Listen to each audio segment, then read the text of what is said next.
Seriously, one of the coolest H1 Hummers. This is Fabian with Toxic Performance.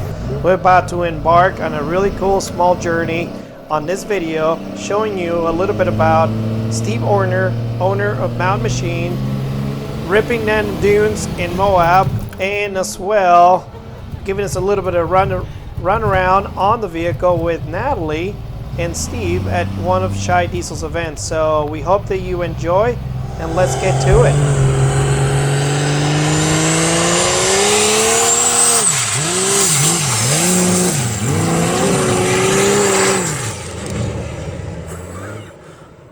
Yeah, actually, that's what kind of drew my eye. Once you pulled the hood off, I noticed right here you've got a pretty fancy front cover.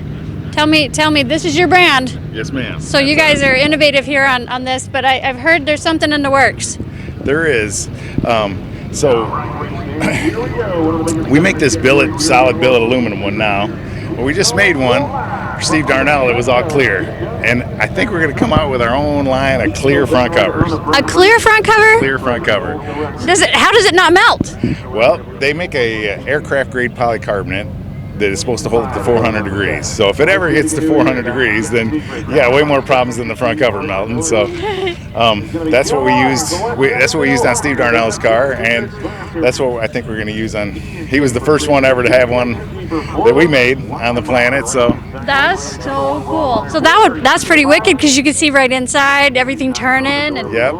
Oh man, that is incredible! Awesome. You can see the gears and the oil and all that stuff moving, and it's kind of a neat deal. Oh yeah, that just opens up a whole new world of curiosity and passion for people to be able to see it running like that.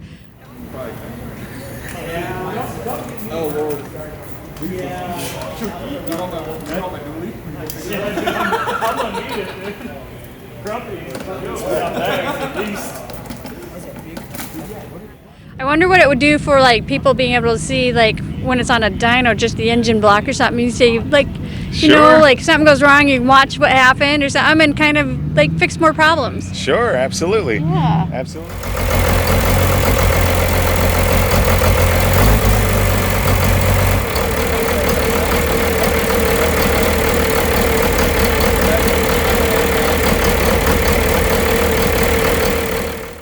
So you've got this, what size of turbo hanging This out here? is a GT55. It's a 104 millimeter top and an S400 with an 88 millimeter lower turbo. It's makes a lot of boost. Sounds really amazing when it's running. Yeah, I bet everybody's ears tune into it. They're like, what? Yeah. That's so cool. I love it. Normally on H1 Hummer, all the radiator and everything lives right here, but we couldn't have that if we're trying to showcase our billet stuff.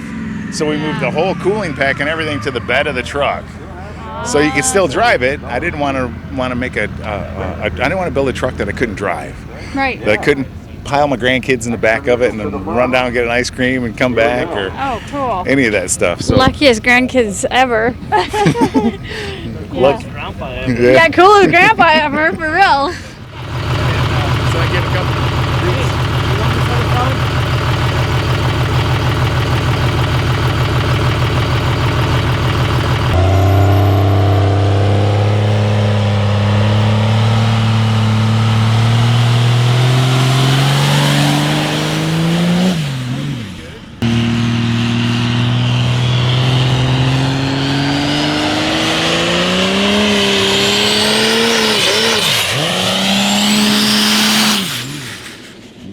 Doesn't look like it's got problems. Hey, look, we got shade now.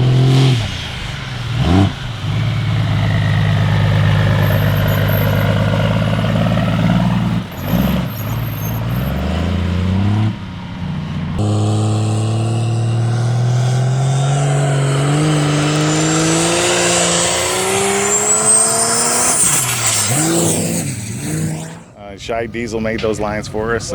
They do a great job. They fit just right in there. You probably finessed every little ounce you could right there. Yeah, I spent a lot of time on the phone with Dan talking about these lines and stuff, and he nailed it. They nailed it right on the head. Hit it right on the head. This got a billet intake that we make with billet runners. That's beautiful. It's got a water meth injection system for the higher RPMs and heat to control the heat. Yeah. That takes a lot more work than just slapping some pipes together, doesn't it? That was a tremendous amount of work in order to get everything right, so that it all clears the fuel pump, the injection pump, and goes underneath the cowl in the truck. It took. We had a couple tries. Yeah. It did. Yeah. It did. That takes some, like, do you go in a computer program and kind of get all the specs and then put it on, and then we got to tweak it, and Yes, ma'am. That's exactly what we do. We make a rendering, a CAD model of it, and then move it around to see exactly what we need, and then you can break up each of those components and machine those individually. Yeah, But it's a good thing you have the CNC machine shop, because that'd be expensive. it would be. It would be. I would probably not be doing it if we didn't have a CNC shop. Yeah, but that's part of this cool thing when you do a unique project like this. You get to do all the upfront, like research and recon and get it, and then it makes it affordable for everybody else, because you're like, now we know what we're doing. Right. We've got this. And tested too. And tested all of the stuff, even like the brakes we were talking about. Oh wow, yeah. Those are in our CTIS system that we built. We've been running that stuff for 5 years. So, and it's never failed on this truck. And this is a 7,500 pound truck that makes pretty good power. So, if it'll live through this, then it'll live in a stock Hummer pretty good. Pretty dang good, yeah. Yes, honestly, ma'am. I think yeah. so. Now that makes me just like, I need a Hummer. I'm like, I need one of these toys. Forget getting a truck. You do. This would be great for you. I just have one trade-off. I have to have my AC. I live out in the desert. Okay. So, Well, the only reason this doesn't have AC is because of this big old turbo setup. Well, yeah. Other than that, we would have AC. I might have to have a little less horsepower than yours then. Which I don't know if that's worth the trade-off. That horsepower is pretty important. These things just are wicked cool. Thank you very much. Yeah.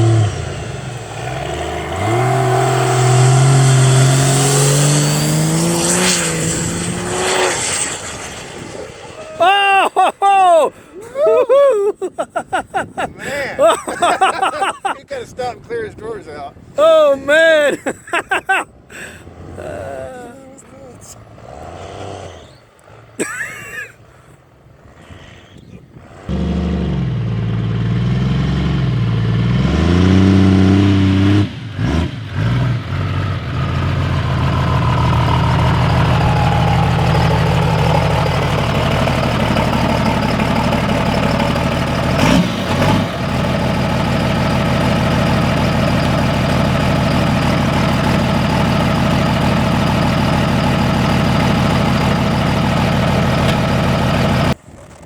Well, he's got a little methanol going in there.